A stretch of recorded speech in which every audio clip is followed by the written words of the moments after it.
இப்ப லேவியர் ராகமம் 11வது அதிகாரம் 7வது வசனத்துல அங்க சில காரியங்கள் சாப்பிடலாம் சாப்பிடக்கூடாது அப்படின்னு இருக்கு. அங்க சாப்பிடக்கூடாதுன்னு போட்டிருக்கிற பட்டியல்ல பைபிள் எடுக்க வேண்டாம், நீங்க நான் சொல்றதை மட்டும் கேட்டா போதும். அது சாப்பிடக்கூடாதுன்ற பட்டியல்ல என்ன வருது அப்படின்னா பன்றிக்கறி வருது. பன்றிக்கறி நம்ம பன்றி இறைச்சி சாப்பிடக்கூடாதுன்னு லேவியர் ராகமம் 11வது அதிகாரத்துல இருக்கு. நம்ம அதை படிக்கிறோம். படிச்சுட்டு பன்றி இறைச்சி சாப்பிடக்கூடாது, சரி. இப்போ நம்ம நார்த் இந்தியாவுக்கு போகிறோம், சரி, மணிப்பூருக்கு போகிறோம், நாகாலாண்டுக்கு போகிறோம். அங்கே இருக்கிற பிரதானமான இறைச்சியே பன்றி இறைச்சி தான்.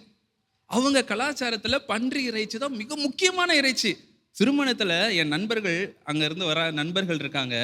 திருமணத்தில் அவங்களுக்கு கொண்டு வர கிஃப்டில் பெரிய கிஃப்ட், நம்ம ஊரில் திருமணத்துக்கு கிஃப்ட்லாம் கொண்டு வருவாங்க, சீரெல்லாம் கொடுப்பாங்கன்னு வைங்களேன், கட்டில் பீரோ இதெல்லாம் கொடுப்பாங்க. ஆனால் அந்த ஊரில் திருமணத்திற்கு சீர் இந்த மாதிரி முக்கியமான கிஃப்ட்னு எது வரும்னா பன்றிகள் தான் வருமா. ஒரு பன்றியை கொண்டு கொடுத்தா அது பெரிய கிஃப்ட், அவ்வளோ மகிழ்ச்சி அவங்களுக்கு.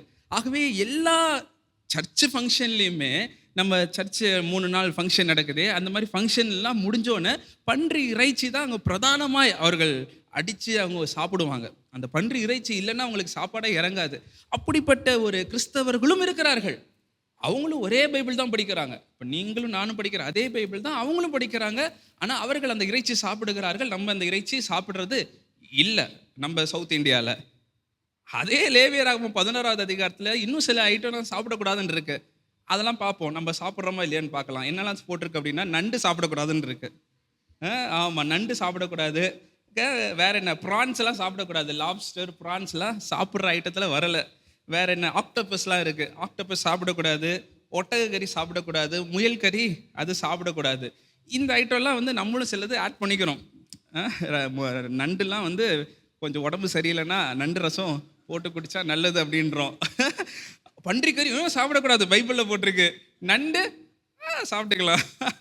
ஆகவே நம்ம சௌகரியத்திற்கு சில காரியங்களை நம்ம எடுத்துக்கிறோம், நம்ம அசௌகரியத்திற்கு சில காரியங்களை நம்ம விட்டுறோம்.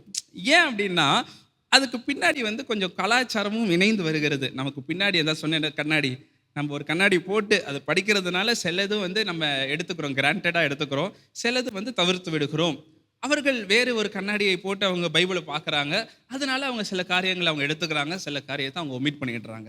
ஆகவே எப்படி ஒரு நியூட்ரலான ஒரு கண்ணாடி, எப்படி ஒரு வெள்ளை கண்ணாடி போட்டுட்டு நியூட்ரலாக எந்த ஒரு கலருமே அஃபெக்ட் பண்ணாமல் பைபிள் எங்கே என்ன சொல்லியிருக்கு, அங்கே எப்படி நான் புரிந்து கொள்ள போகிறேன் என்பதை தான் நாம் பார்ப்பதற்காக இந்த ஒரு முன்னோட்டமான காரியங்கள் எல்லாம் நாம் பேசிக்கொண்டிருக்கிறோம்.